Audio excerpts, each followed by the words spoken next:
And welcome to lesson 7.1. Today we are going to talk about dilations and scale factor. When you create a dilation, this is a transformation that produces an image of the same shape but a different size. So, unlike our rigid motions of before, dilations will change the size, but your angles stay congruent, right? Because they need to keep the same shape, sides are going to be proportional, angles will be the exact same size as the original. Now, a scale factor is the ratio of our corresponding sides, and our scale factor is found by taking a side length of the image, so our final product, and dividing it by the corresponding side length of what we call our pre-image. So up above we see our pre-image and our image. To find the scale factor, we would take a side from our image and divide it by the corresponding side of the pre-image. Again, the scale factor is how much you are going to enlarge or reduce our shape by. You multiply the coordinates by the side of the sides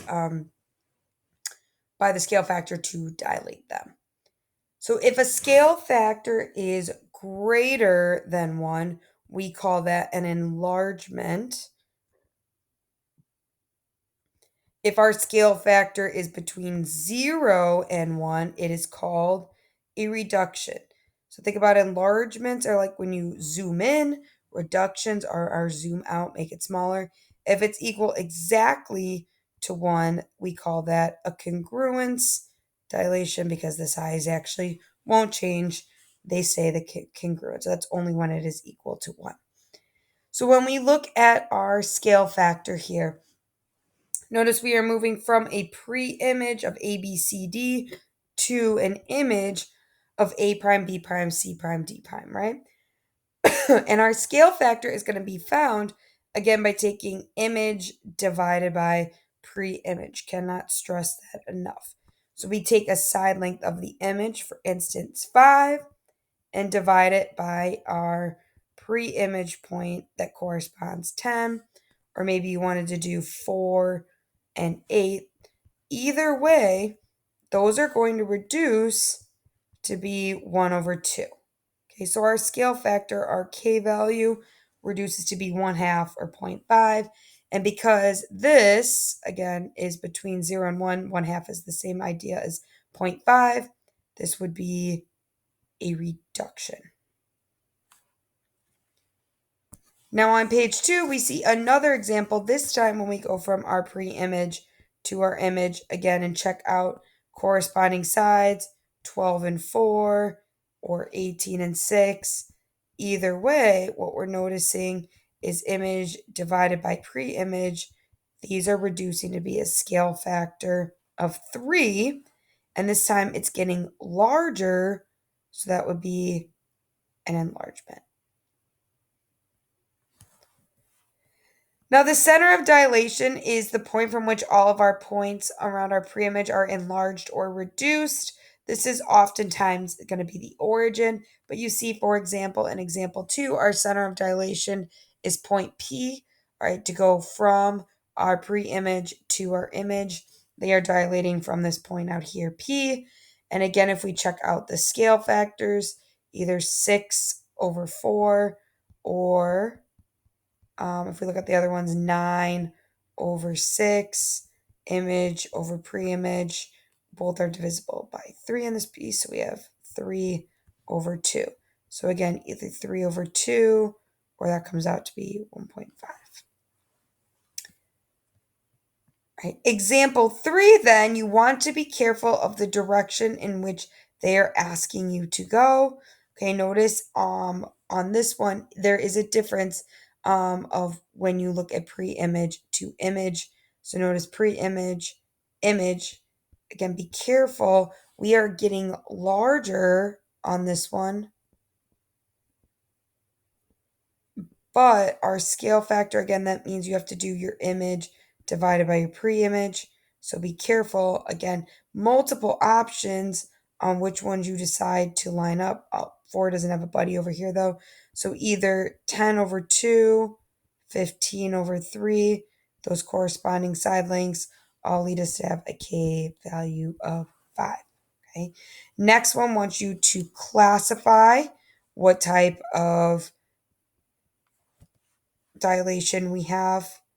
What would its scale factor be? And then on the next page, again, we have one more like that. Be careful of your scale factor first going from BDC to EDF, so pre-image image, versus option B when you're going from EFG to BDC. All right, next piece is asking us to look at the side lengths and correspond on these. So notice on this first one, we have a side length of 1, 2, 3, 4. And then this big one has a length of, for all the way from U to V, if we count, that's a total of 10 units. So those are the two easy sides to look at because these other sides are not vertical or horizontal. We can't just count the boxes. So notice on this one, image is 10, pre-image is 4. So when we reduce, both are divisible by 2. This is 5 halves, would be our scale factor on that one. Second one, again, you always want to look at the sides that are easiest to look at. G to E is 2, G prime to E prime is 1. Or if we count, we have 3, and then it looks like 1.5. Okay, this time we're shrinking. And again, image divided by pre-image. Image this time is the smaller one. So either 1.5 to 3 or 1 to 2. This time reducing by a factor of 1/2. We have one now for you to try here, going from Hij to H prime, I prime, K prime, J prime. Now, one last thing we want to talk about is our dilation notation. Notice this is going to be represented with a big value D. That means dilation. K, again, is your scale factor. And then what you are actually dilating, either the figure or a set of points. So for example, in example 6, we are dilating by a scale factor of 1/2. And we are doing that to the set of points 6, comma, -5. So if we multiply both 6 by 1/2 or 0.5, and we also multiply -5 by 1/2 or 0.5, we get 3, comma, -2.5 as the new point in our dilation. Now, sometimes they want you to do that with an entire pack of points. So notice this time we are multiplying by a scale factor of 3/2 or 1.5, and we want to dilate and find the coordinates of H prime, I prime, J prime, and K prime to find all of our missing pieces. Now, reminder to multiply by these fractions. For instance, we're taking -2 and multiplying it by 3/2. And then we also took -1 and multiplied it by 3/2. You could just type it in the calculator as is. What that fraction is just some division. So -3, comma, -1.5. And we complete this again, multiply -1 and 2 by 3/2. And then 2 times 3/2. Our next point would be at -1.5, comma, 3. So again, we get this in each of these.